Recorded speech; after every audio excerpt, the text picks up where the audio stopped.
राजा अजातशत्रु का राज्य बहुत अच्छा चल रहा था, किंतु कहते हैं ना कि समय हमेशा एक जैसा नहीं रहता। ऐसा ही अजातशत्रु के साथ हुआ। राजा कई मुश्किलों से घिर गए और उन मुश्किलों से बाहर नहीं निकल पा रहे थे। उन्होंने कई युक्तियां अपनाई, लेकिन असफल रहे। एक दिन उनकी मुलाकात एक तांत्रिक से हुई। राजा ने तांत्रिक को अपनी मुश्किलें बताई। तांत्रिक ने राजा की बातों को ध्यान से सुना, फिर उसने एक उपाय बताया। तांत्रिक ने कहा, आपको पशु बलि देनी पड़ेगी, तभी आपकी मुश्किलों का समाधान होगा।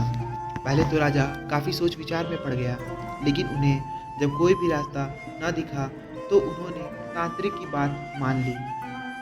तांत्रिक के कहे एक बड़ा अनुष्ठान किया गया।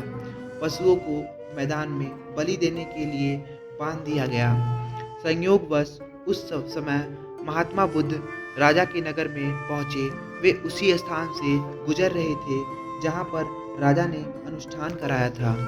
महात्मा बुद्ध ने जब देखा कि निर्दोष पशुओं की बलि दी जाने वाली है, तो वे राजा के पास गए और बोले, राजन, आप इस निर्दोष पशुओं को क्यों मारने जा रहे हैं? राजा बोले, महात्मा जी, मैं इन्हें मारने नहीं अपितु राज्य के कल्याण के लिए इनकी बलि देने जा रहा हूँ, जिससे सारे राज्य का कल्याण होगा।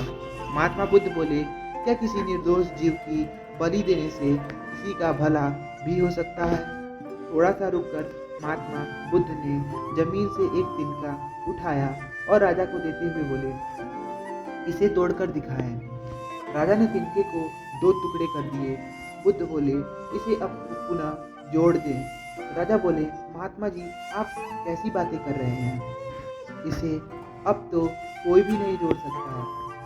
तब बुद्ध राजा को समझाते हुए बोले, राजन, जिस प्रकार इस टुकड़े के टूट जाने के बाद आप इसे नहीं जोड़ सकते, ठीक उसी प्रकार जब आप इन पशुओं की बलि देंगे तो यह निर्दोष जीव आपके कारण मृत्यु को प्राप्त होंगे और इन्हें आप दोबारा जिंदा नहीं कर सकते, बल्कि इनके मरने के बाद आपको जीव हत्या का दोष लगेगा और आपकी मुश्किलें कम होने के बजाय और भी कहीं अधिक बढ़ जाएंगी, क्योंकि किसी भी निर्दोष जीव को मारकर कोई भी व्यक्ति कुछ नहीं प्राप्त कर सकता। आपकी समस्या का हल निर्दोष जीवों को मारने से कैसे हो सकता है? आप राजा हैं, आपको सोच विचार कर निर्णय लेना चाहिए। आप सच में अपनी मुश्किलों का हल चाहते हैं तो दिमाग से काम लीजिए। मुश्किलें तो आती जाती रहती हैं, यह जिंदगी का सच है। किसी निर्दोष जीव को मारने से समस्याएं नहीं समाप्त होंगी, बल्कि उसका हल आपको बुद्धि से निकालना होगा। बुद्ध की बात सुनकर अजातशत्रु उनके चरणों में गिर पड़े और अपनी भूल की क्षमा मांगने लगे। अजातशत्रु ने ऐलान कर दिया कि अब बस उनके राज्य में किसी निर्दोष जीव की हत्या नहीं की